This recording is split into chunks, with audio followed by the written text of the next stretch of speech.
Chairman and CEO of Alibaba Group. Ladies and gentlemen, please help me welcome Mr. Jack Ma.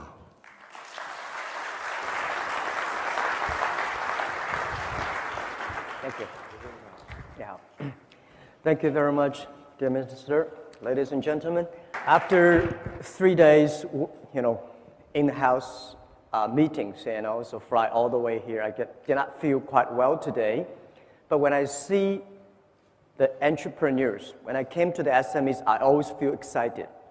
Because when I join the SME conference, I see from the eyes, the dreams, the passion, the hope. But when I join the Fortune 500 conference among the CEOs, I see the numbers, I see the revenues, I see the KPIs, I see the bloody competition. But among the SMEs, you see, I have a dream, I want to do something. And that happens all the time. And that makes me excited all the time. And today, I think last year, everybody said, wow, the economic is in trouble and we are all dead and what are we going to do? And today, everybody seems to be happy. See, the economy come back. Is it really economic comeback?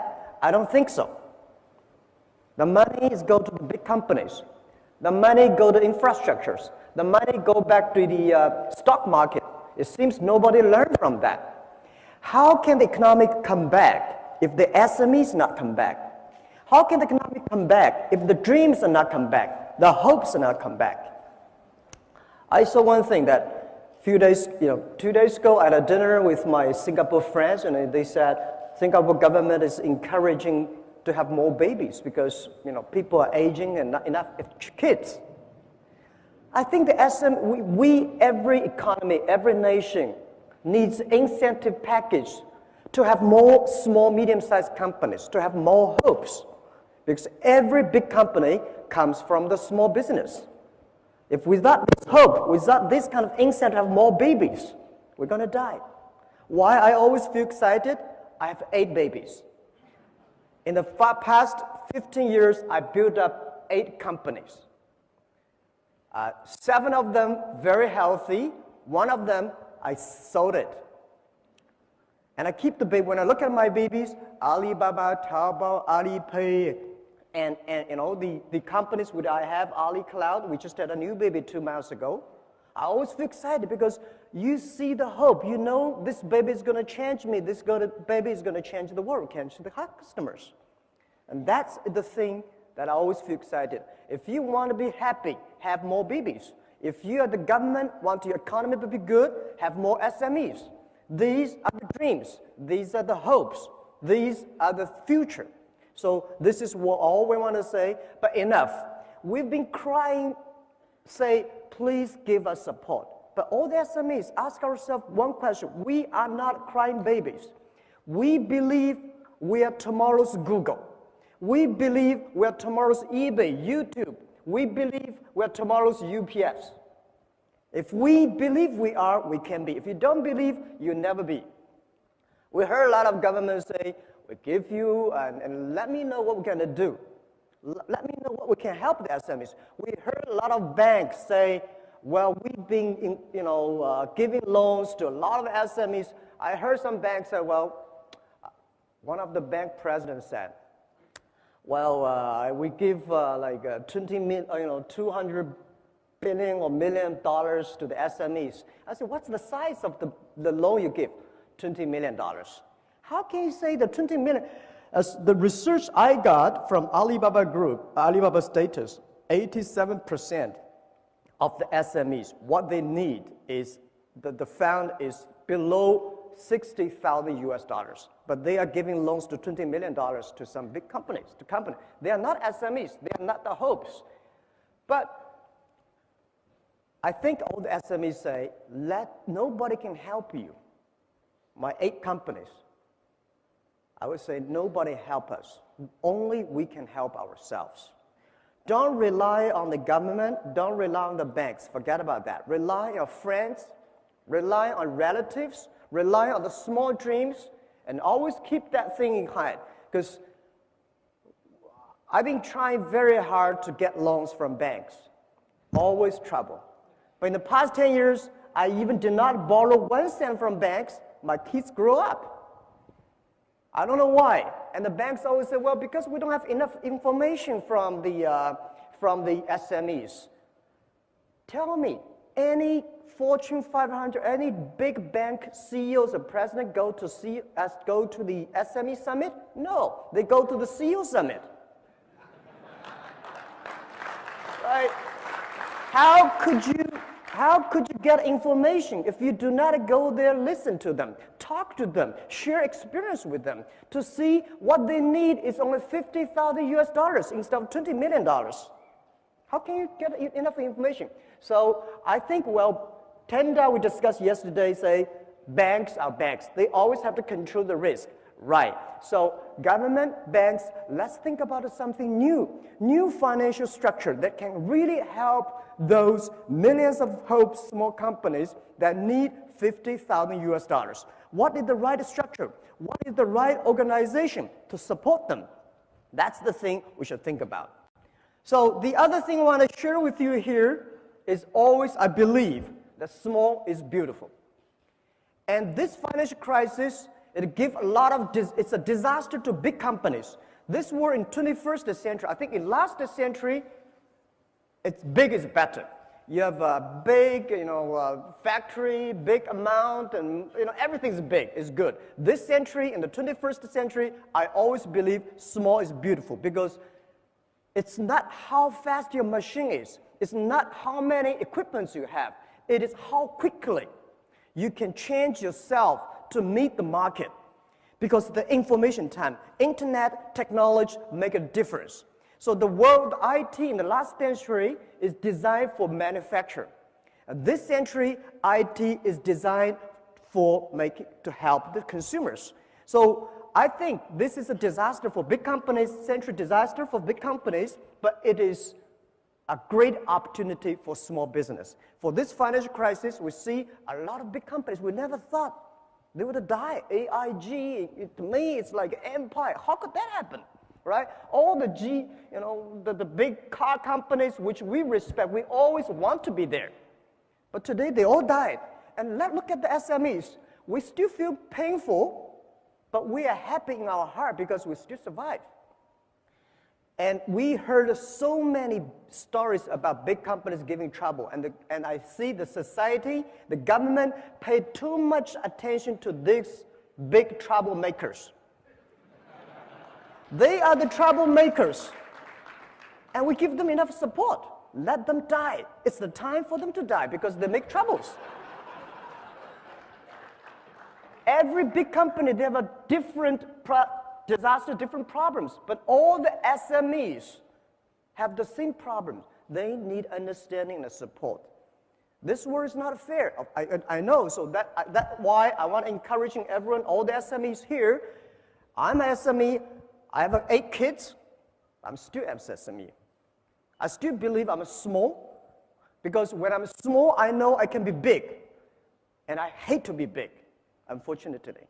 When I was a small company, only have 10, 20 people, I feel so excited. Well, I can call every employee's names, and I know everything I want to change. I can change it within half a minute. Now, oh, terrible. When I was 20 years old, my friend said, your company is not big enough. If you are big, you're like a big boss. You're easy, right? You can control your time. Now my time is not controlled by myself. My time is controlled by all the meetings, the secretaries, and the KPI, shareholders, all the things. It's much tougher than when you are small. So I always believe the first day love is very beautiful. Believe the first day love. Believe when you're small, at least you can have time to go out, to go to cinema with your wife and the kids and enjoy a wonderful view. But when you're big, you always go to board meetings. And also, I would to say that I give you some today. I come here. People say, Jack, you did not prepare. Why you don't have a PPT? I never prepared PPT. I'm not good at the technology. I was trained to be a high school teacher. And the only thing I can know about a computer, funny thing is I'm running one of the biggest e-commerce companies in China, maybe in the world. but I know nothing about computer. The only thing I can know about computer is send, receive email, and browse. That's it. Because I always say technology for people. People not working for technology. But today I come here as an entrepreneur. I'm prepared every day. I'm not prepared for the PPT because every time when I use PPT, something wrong. I cannot use it. So I come here to tell you my own experience. I want to share with you as an 8 kids father what I did when I have trouble. When I have trouble, I always remind me 3 things. Focus on your customer, serve your employees, and learn from your competitors. These are the key issues that I learned. Focus on customer. Everybody today talking about shareholder number 1. I hate that. I think it's always customer number 1. It's the customer give you the money. It's the customer give you the innovations.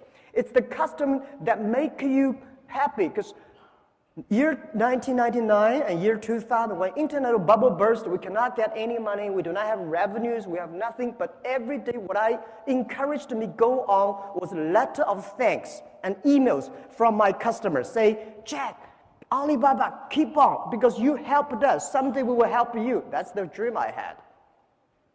So today, when you believe shareholder number 1, you only think about making numbers. You only think about revenues. You only think about how can make your stock market go up. And I let you know, no shareholders can be trusted. I tell you the truth.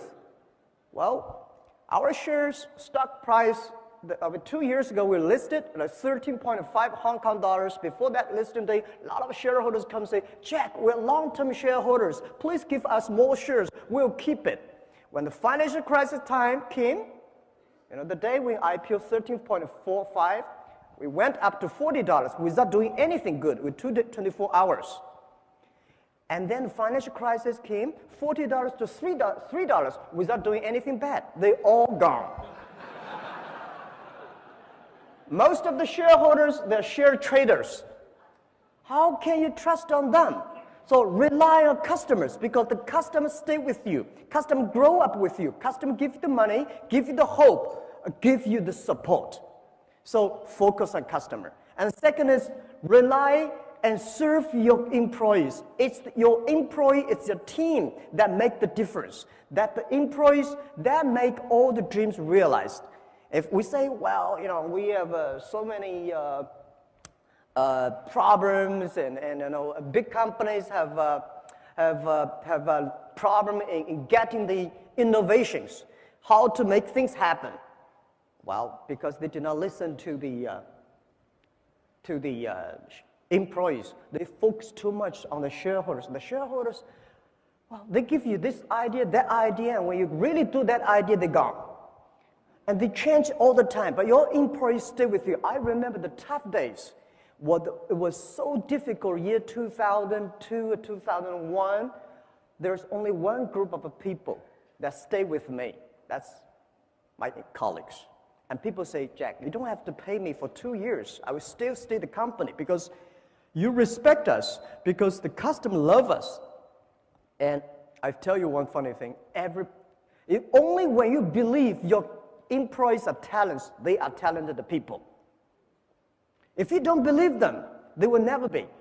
My mistake I made when I was year 2000, we raised $5 million US. And that $5 million US, when we have money, we start to make mistakes. I try to hire as many talents as possible. Those talents are MBAs, those talents are vice president of multinational companies, because I believe if you have an MBA, you must be good, right? But when I hire these guys, oh my God, it's terrible. These guys came telling you strategy. I only have $5 million. I remember one of the vice president of marketing said, Jack, this is a budget for next year's marketing. I said, what is that? $12 million US. I said, I only have $5 million. He said, I've never done any plan below 10 million. When something wrong, it's always your fault, because you never know. So try to find the right people, not the best people, all the employees.